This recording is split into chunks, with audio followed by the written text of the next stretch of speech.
And greetings and welcome to the QCast. This is season 5, episode 34. And yesterday I created a new rule that if you score 50 in a D3 hoops game, you automatically get an invite to the QCast. You also if you have a triple double, that's a thing too. That there's some history this year on that, and my guy Shane knows what I'm talking about. He's grinding. But I'm here with a very special player that had a very special performance yesterday, and that's Justin Allen, the 6'4" junior guard for Carnegie Mellon. Justin, did I say it right? Because I think, there's Carnegie, but I think it's Carnegie. How would you advise me on how to say it? So I say Carnegie. I think I say it wrong, to be honest. I like So it. I don't think I'm in a position to tell anyone else how to say it. So Yeah, I might say it different ways during this, but I swear it's Carnegie. And we'll see how I do this, but really great to have you on here, Justin. And I don't know what to say about that performance yesterday. You score 50 points in an overtime win over Dickinson. Big game, right? That's a game where if you lose that one, it really hurts in the picture of the NPI and the seedings and the pool C's and all that stuff. So let's just first talk about the win itself before we get into some of the crazy stuff you did in that game. What did the win mean to your team? yeah. So before the game, first of all, our coach was preaching to us. We wanted to finish out non-conference 9-2. That was the first time we've done it as a team in the past 10 years. So going into the game, that was something that was really in the front of our minds. And then, going into that, just doing whatever we can to come out with that win. We lost the last one right before Christmas break to Washington and Jefferson. Definitely one that we wish we could have gotten back. So, just Yeah. trying to finish out strong and have some momentum going into UA play. 9-2 sitting here. Your losses are at Denison, which they're really good, right? They're having a great season. They've entered the top 25 poll, Yeah. and versus Washington and Jefferson. And you guys are sitting here 9-2 in really good shape at this point. We'll talk about the stretch in front of you, which is really, really tough. The way you start the UAA with 3 road games is really tough.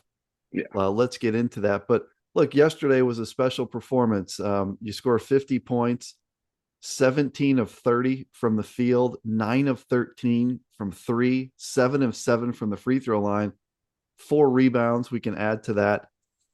I mean, you're obviously a great scorer, Justin. You've had a lot of games where you've scored over 20 points, but are there games where early in the game you kind of feel it and you just know that you kind of offensively have it, or when was it that you're like, I really feel like I've got it today?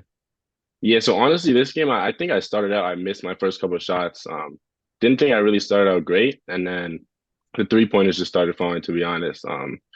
After that first few hit, I thought it was going to be a special night, but I think most of my threes were honestly off catch and shoot. So that goes credit goes to my teammates. I was kind of just coming off screens or coming off cuts. They were able to find me. So getting a lot of easy shots. So For those that haven't seen you play, I guess the way I would describe your game is you're I would call you like a wing player that's really quick, that's really smooth. You can get to the basket, you can shoot it from anywhere. What part of your game, Justin, has come along the most since you've gotten to college? Is there have you learned to shoot it better? Have you learned to take it to the basket better? Because you do both of those things really well. What's improved the most? I think two things. One, definitely knowing how to pick my spots better. I feel like in high school, I would kind of just be on go all the time. Once I got to college, obviously competition is way better. You can't really do that. So definitely being a lot smarter about my game.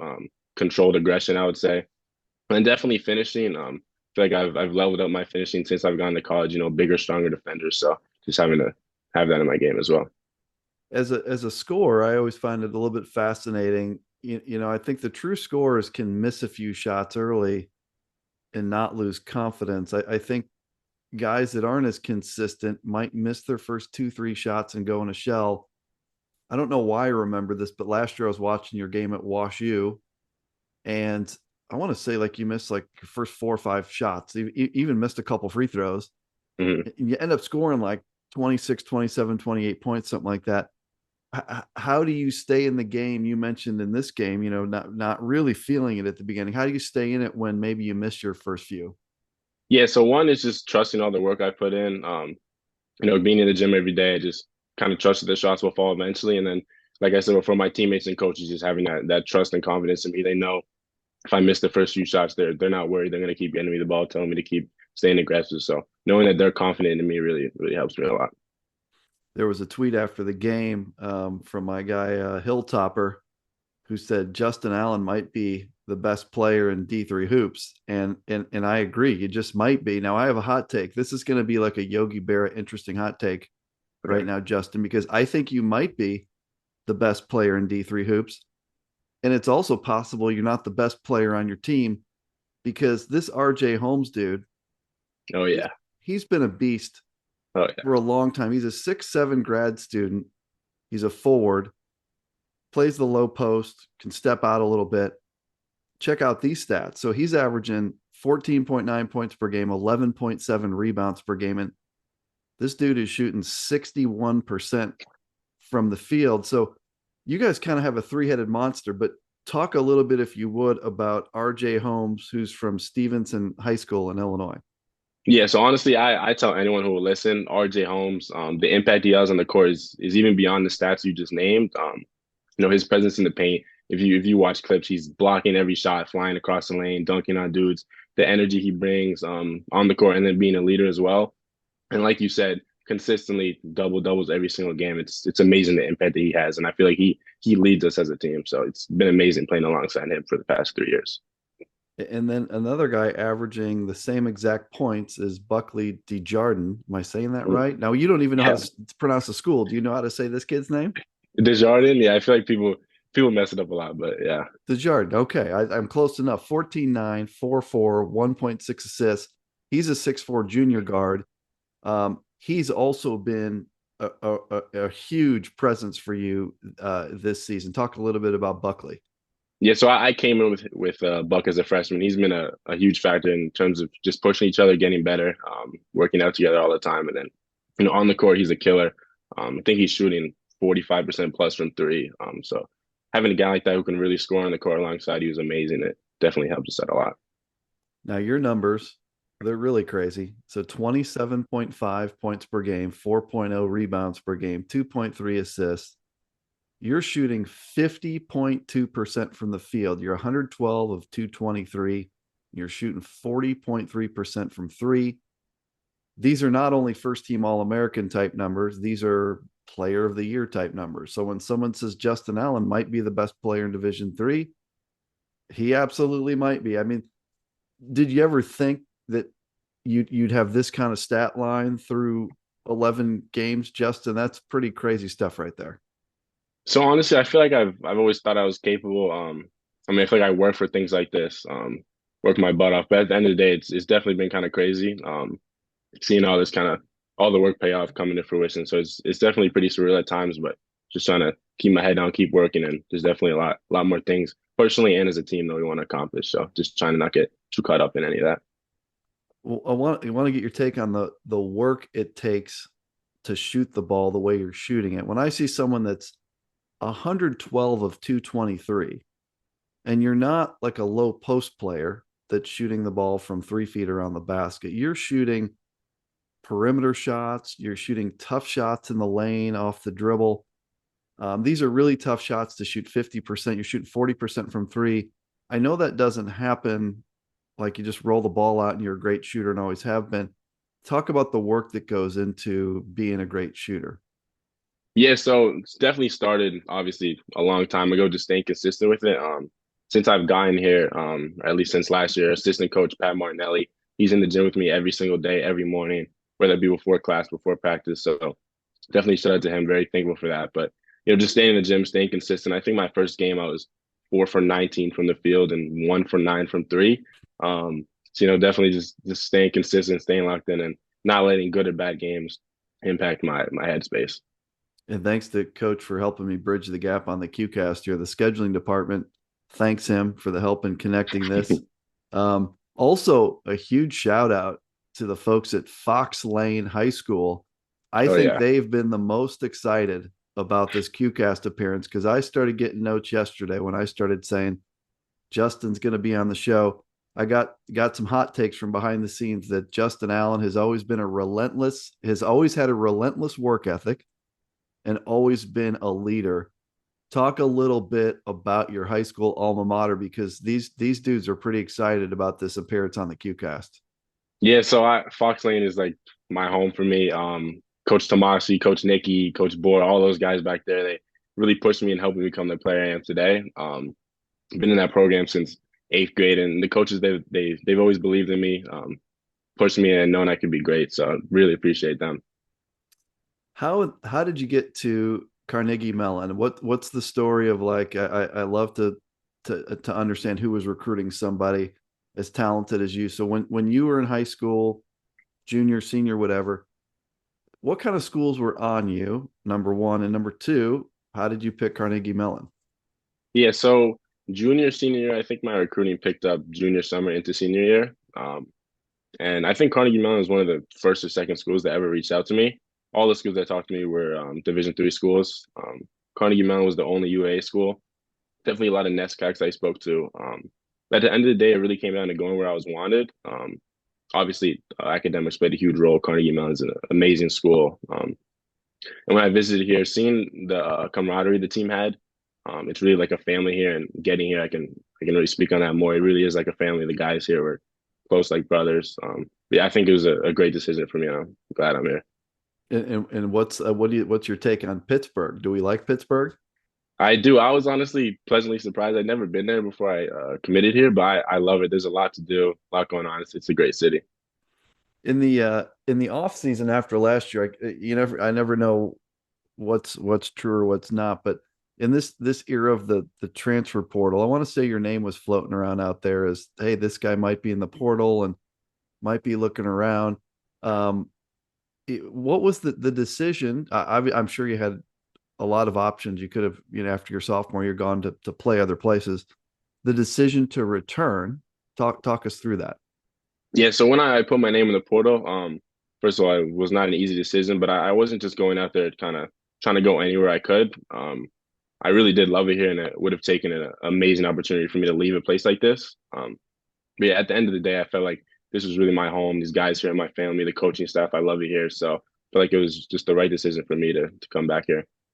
And I'm certainly sure that they're glad that you did. You guys are ranked number 24 right now. You're 9-2. You just mentioned the coaching staff. Tony Wingen, this is his 35th season, which is pretty crazy. I mean, we don't see that all that often. Talk about what it's like playing for coach. Talk about the staff. Talk about kind of the support you guys get from that staff. Yeah, so coaching staff is amazing. They were actually the coaching staff of the year in our league last season, so that goes to show how great they are.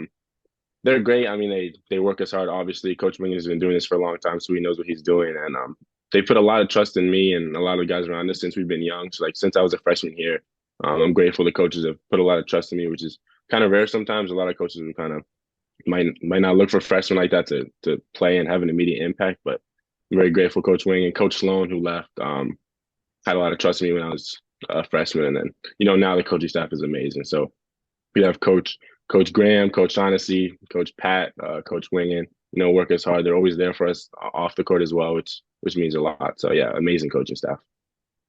Academically, what are you studying there? And do you know yet kind of what you'd like to do? Again, you have another season left, but do you know what you want to do after college yet? What's your degree going to be in, and any idea what you want to do? Yeah, so I'm currently double majoring in behavioral economics and decision science. And in terms of after college, I want to play pro basketball. So trying to see how far basketball can take me, and then after that, I'll kind of pivot whatever direction I see fit. Well, I don't blame you. If I could go do that, I would have done that too, right? Is like, the real world's going to be waiting for you, and I know that you can play overseas in a whole bunch of different places, and so that opportunity will be there for you. Um, let's let's talk just a couple more things here. Let's talk about the UAA. The UAA has been just loaded the last few years, just loaded. Yeah. And you guys have been like right in the middle of that. This year, Emory is ranked number 2.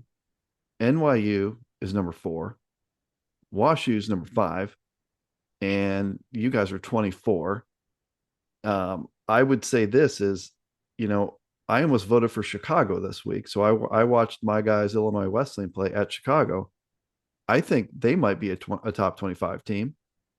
And there's other teams in the league that are going to be extremely hard to beat. So just big picture, first of all, Justin, I mean, what's it like to kind of go into the UAA slate and know that you got this crazy gauntlet to get through the double round robin? Yeah, I mean, I feel like our league is from top to bottom is stacked. I honestly think it's the best conference in Division III basketball. You really can't take a night off, or a team will blow you out by 30, no matter best team in the league or worst team in the league. Yeah, every team is loaded, has a lot of guys, and then the energy and the intensity just takes it up a whole nother level, a whole nother notch once we start league play. So everything is kind of intensified a little bit. You've got the start this Saturday. So Saturday the 11th, you go to Cleveland. So you go to Case Western Reserve. Yep. And I think UAA play, if I recall, it's always like that first weekend and the last weekend are always like the solo games. Yeah. And then you get into Friday, Sunday. And I want to ask about Friday, Sundays, but your prep right now obviously is all on Case Western Reserve. They're back to back UAA champs. They've been outstanding the last couple of years. They've really done a great job using the transfer portal to find guys. I would say they're struggling this year a little bit, or maybe a lot relative to the last couple.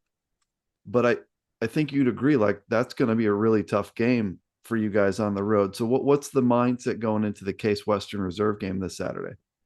Yeah, so honestly, Case Western definitely a big rivalry for us, a little bit more important than the other ones. Last year we split with them. Last game we lost 76 to 75, I believe, was our last regular season game of the season.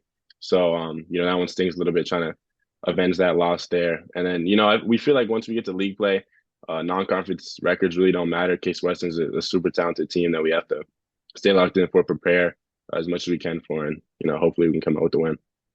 What's the difference in UAA play, playing a home game versus having to go on these road games? These are not games where you get in a bus for 30 minutes. These are pretty good commutes, and many of them are getting on a plane.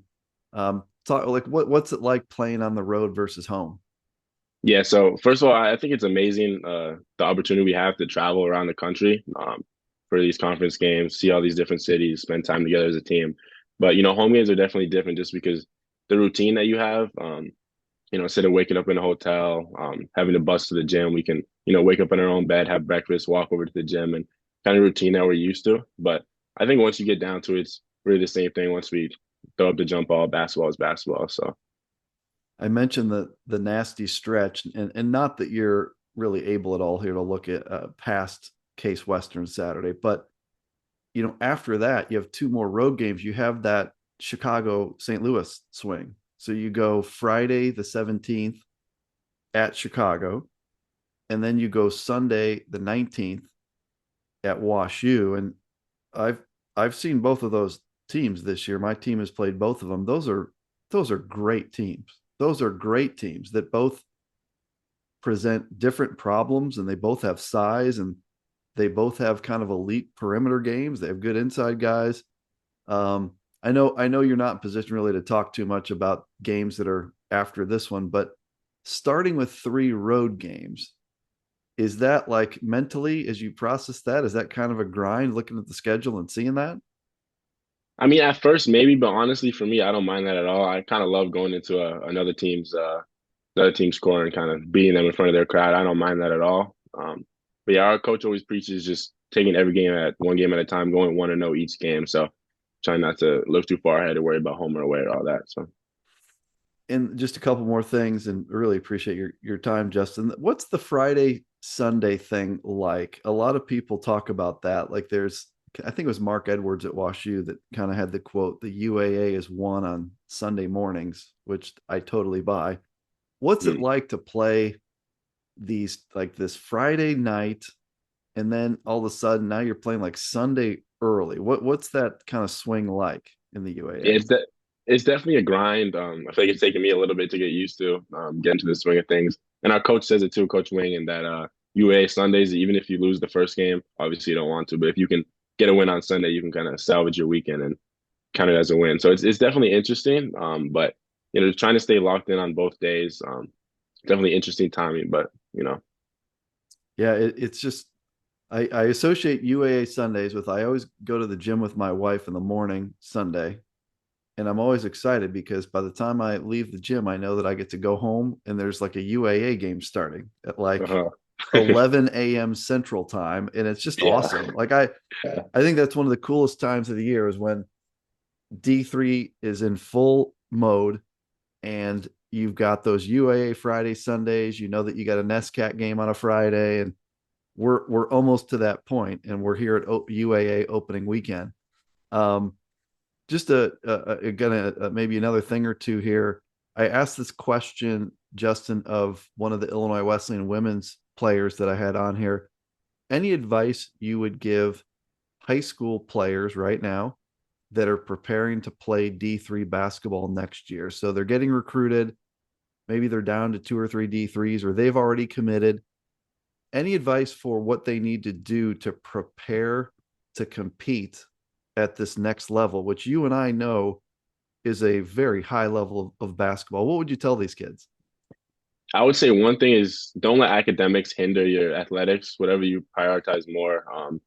Time management is important. So like my freshman year, I kind of let my academics slide a little bit and that, take away time and mental focus on the court. So kind of working on time management, especially with traveling too. And then physicality, I'd say, is a huge difference. Some people might think, Division III is just low level basketball, but it's really not. It's extremely high level. The physicality, I would say, is a huge jump from high school. So, a lot of lifting, staying in the gym, and getting prepared for that jump.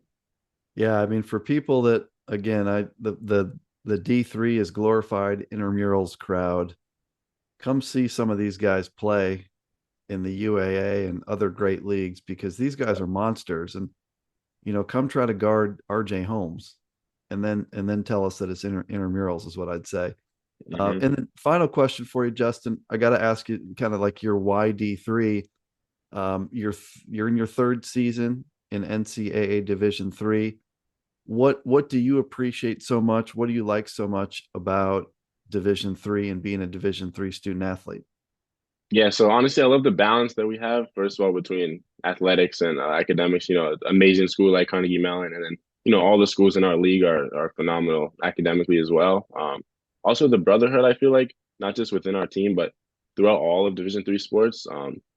We're cool with, most teams we play in and all the teams in our league as well. We have meals together when we're on the road. So things like that, I feel like makes it bigger than basketball. So I'm definitely grateful I chose Division III, and I think it's something that can get overlooked, but it's an amazing opportunity. So Well, I think we're all glad you chose Division III, and it's going to be exciting watching you guys play the rest of the way. Again, you guys are rated number 24. No thanks to me because I didn't vote for you. You were like my number 26. So cut me some slack. I don't want to start getting, these nasty tweets. Yes, yes, I did not vote for Carnegie Mellon. They were like 26, 27. I wanted to see maybe the case game. Just get me through the case game and I'm in. I'm all in. all right. Um, but yeah, you guys are awesome, Justin. And again, you guys have such a deep team. We mentioned that you're having one of the best seasons in Division III, but you guys got all kinds of dudes that can hoop, and it's been fun to watch you play. Look forward to watching you play. Want to give you the final thoughts on the QCast. Certainly, everyone in Mount Kisco, New York, is tuning in. These Fox Lane guys, for sure, Oh yeah. tuning in. Um, Carnegie Mellon Nation has to be tuning in. D3 Nation's tuning in to see the kid that scored 50, and then random other people. So, like, what would you leave QCast Nation with, Justin, today on the show? Yeah, so first of all, I want to thank you for having me on here. You have an amazing impact on Division III sports, kind of bringing light to us Division III athletes who might get overlooked. So I appreciate you having me on here. I shout out to my team, my teammates. Our roster, the whole roster from top to bottom is extremely talented, and we have big goals for the year. I'm excited to see what we can accomplish. Yeah, I'm just looking forward to it and appreciate you having me on here. Glad to, and a pleasure watching you play, and truly mean it and saying like this is a great time of year. When I was just looking at your schedule, thinking like, okay, like the UAA is starting this Saturday. That means we've officially reached like the heart of the D3 season. The Yeah. non-conference is great, but now we're to the point where everyone's in the conference season, and that's a great, great place to be. Folks, that's Justin Allen. He's a 6'4 junior guard that scored 50 points in an overtime win over Dickinson just yesterday. His team opens UAA play this Saturday at Case Western Reserve. Justin, it's a pleasure. Good luck to you, and I hope to see you in a gym here before the season ends, my friend. Thank you. Sounds good. Thank you very much for having me. I appreciate it.